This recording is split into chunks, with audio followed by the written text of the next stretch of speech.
વડાપ્રધાન નરેન્દ્ર મોદી આજે તમિલનાડુની મુલાકાતે છે। પમ્બન રેલ બ્રિજનું વડાપ્રધાન નરેન્દ્ર મોદી ઉદ્ઘાટન કરશે।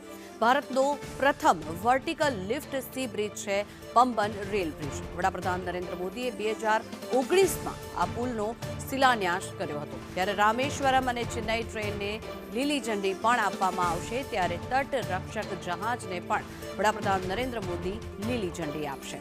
રોડ અને રેલવેના 8,300 કરોડના વિકાસ કાર્યોના લોકાર્પણ અને શિલાન્યાસ પણ કરવામાં આવશે। ત્યારે રામેશ્વરમના રામનાથ સ્વામી મંદિરમાં વડાપ્રધાન નરેન્દ્ર મોદી દર્શન કરશે અને સાથે જ જાહેર સભાને સંબોધન પણ કરશે। આ દ્રશ્યો જે આપ જોઈ રહ્યા છો આ બ્રિજના દ્રશ્યો છે કે જેમાં એન્જિનિયરિંગની કમાલ આપને જોવા મળી રહી છે। ખૂબ જ ગર્વની બાબત કે આપણા દેશમાં આ પ્રકારનો બ્રિજ બની રહ્યો છે। तमिलनाडु के रामेश्वरम में है और आज रामनवमी के दिन प्रधानमंत्री नरेंद्र मोदी मशहूर पम्बन ब्रिज का उद्घाटन करेंगे। मेरे बाएं हिस्से में जो आपको ब्रिज दिखाई दे रहा है, दरअसल ये अपलिफ्ट होने वाला ब्रिज है और इसकी टोटल लंबाई की अगर बात करें तो 72.5 मीटर लंबा है। और कहा जा रहा है कि अगर किसी शिप को यहाँ से गुजरना होगा तो महज 5 मिनट के भीतर 17 मीटर अपलिफ्ट हो जाएगा, यानी ऊपर उठ जाएगा।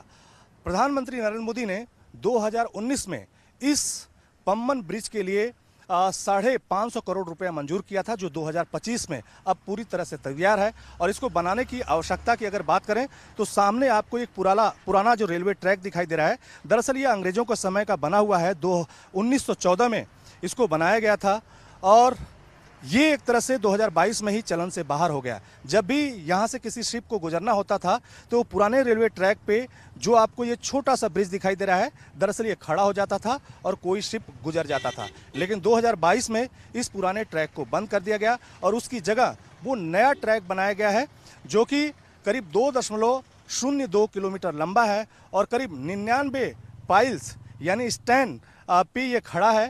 और जो आपको सामने पम्बन ब्रिज का अपलिफ्ट होने वाला हिस्सा दिखाई दे रहा है, दरअसल वो 72.5 मीटर लंबा है। 550 करोड़ रुपए की लागत आई है। 2019 में प्रधानमंत्री नरेंद्र मोदी ने इसकी आधारशिला रखी थी और अब 2025 में बन के तैयार है। और खास करके इस पूरे ब्रिज के हिस्से की अगर बात करें तो ये तमिलनाडु का जो रामनाथपुरम डिस्ट्रिक्ट है उसको रामेश्वरम से जोड़ता है। और उसी बीच के हिस्सा जो कि समुद्र का आता है, ये करीब 2.02 किलोमीटर लंबा है और इसी को कहीं न कहीं ट्रैक के माध्यम से जोड़ा गया है, यानी रामेश्वरम को रामनाथपुरम से जोड़ा गया है। और ये जो आपको समुद्र का लंबा चौड़ा इलाका दिखाई दे रहा है, दरअसल ये बंगाल की खाड़ी है। जबकि इसके दूसरे हिस्से में भी आप देखेंगे कि समुद्र का एक पूरा हिस्सा दिखाई दे रहा है, जहाँ पर अच्छी खासी संख्या में आपको नावें यानी बोट दिखाई दे रही हैं।